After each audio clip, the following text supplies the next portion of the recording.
Hello everyone. Well, the title says it all, really. Garry Kasparov is coming out of retirement and will be playing in the St. Louis Rapid and Blitz tournament for a total prize of $150,000. And let's see some of the players who will be playing.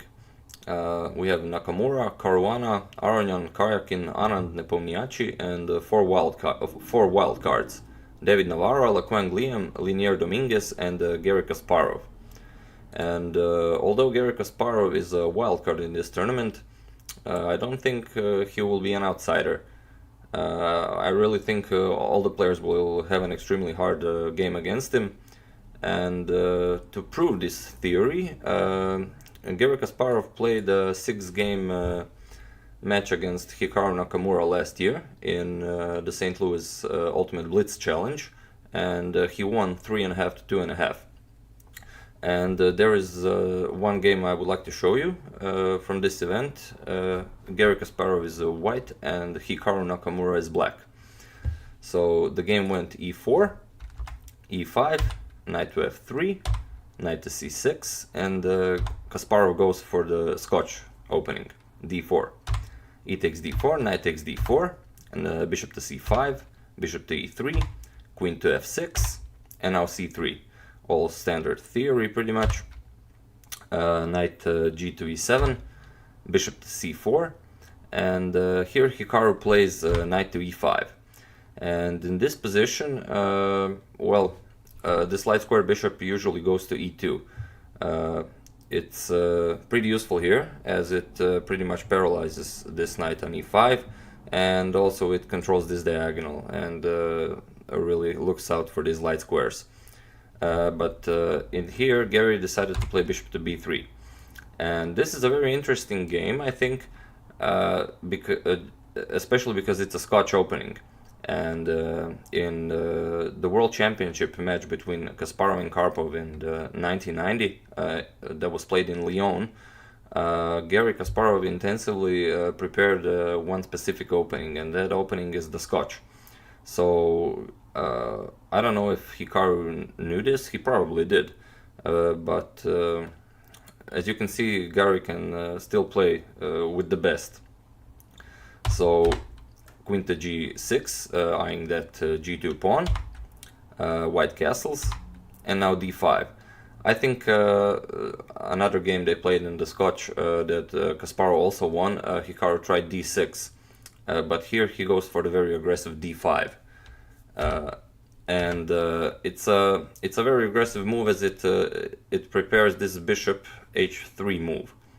So Kasparov plays bishop to f4, which is very nice, as it stops the bishop h3. He will simply retrieve the bishop to g3 and block all threats. So bishop to f4, and now bishop to g4, attacking the queen. Queen to c2, bishop captures on d4, c takes on d4, knight to c6, and here with knight to c6 he's attacking the d4 pawn, and Garry defends it, queen to d2.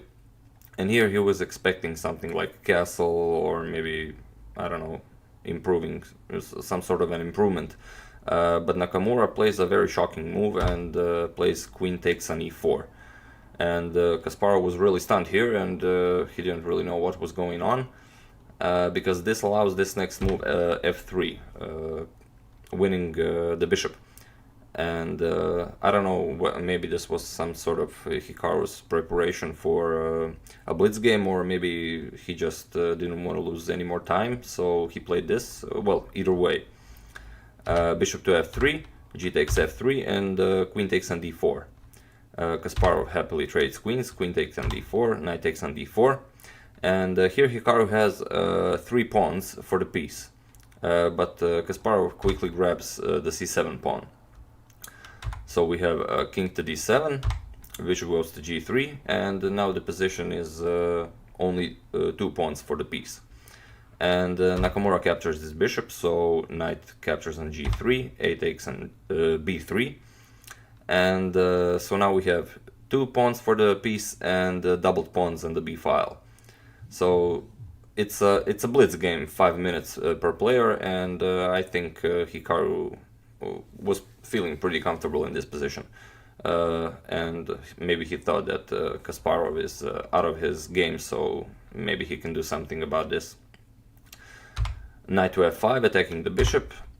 Knight to c3, d4, and here Kasparov really piles up on this isolated d pawn.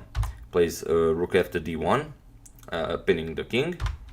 Rook h to d8, rook to d3, preparing to double up. King to c6, knight to e2, going for that d pawn again. Rook to d5, rook to d1, rook to d8, overprotecting it, well for now, but bishop to f2, so attacking the pawn one more time, and now king c5. And the pawn seems to be protected, but not for long. Rook to c1 check, king to b5, rook to c4, b6, knight to g3, knight to h3, h4, king to f1, king to a6, rook to c7, rook to f8, b4, we have g6, knight to e2, knight to f5, and here Garry captures, finally. Knight takes on d4. Knight takes on d4, rook takes on d4, and now rook to f5. Hikaru avoids trading the rook. And I was watching this game when it was live, and both players were in serious time trouble. And I remember Yasser saying how it's remarkable how well Hikaru is defending this position while being a piece down. So rook to d3, rook to f4, rook to b3, protecting the pawn, king to b5, rook takes on a7, rook to e8, rook to b7, rook to e6, rook to e3, trying to exchange rooks, the other rook to f6, piling up on the f3 pawn, king to g2, rook to b4, b3, king goes to c6, attacking the rook, rook to a7, h5, c3 check, king back to b5, rook to e7, rook to f5, h4, g5, h takes on g5, rook takes on g5 check, king to h3, rook f5, rook back to b7, king a6, rook e7, rook to f4, rook to e3 defending, king to b5, bishop to g3, we have rook to d4, rook to e5, and now finally Kasparov manages to exchange one of the rooks. So rook takes, rook to c4, rook goes here, and here Kasparov gives up this pawn, but now his f pawn will be going forward. King to c4, and here he goes for it. f4, b5, f5, king to d5, and here rook cuts off this king's approach to this pawn, so rook to d7 check, king has to go back, king to e4, f6, rook to f3, trying to stop the pawn, and here it was a serious time trouble, although this is a winning position. Kasparov plays pawn to f7, and Nakamura makes it really easy for him, plays b4, and after king to g2 he pushes even further b3, and Kasparov plays rook to e7, and well, that's all over. The king has to move, for example king to d3, Garry will capture the rook, and after a move like b2 simply stopping the pawn. So that's it. Like I said, he played 6 games against Hikaru, and he won with a result of 3.5 to 2.5, and it's a very nice game. Although, okay, it is blitz, but Garry showed that you can't sacrifice a piece like that and play against Garry Kasparov, the beast.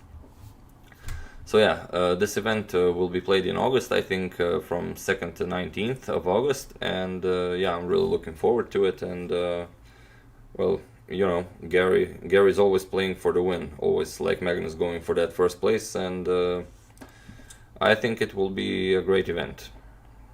So yeah, this was the game, and thank you all for watching, thank you for your time, and I'm interested to hear your opinion. What do you think how Garry will do in this tournament in Blitz and the Rapid section? So yeah, see you soon.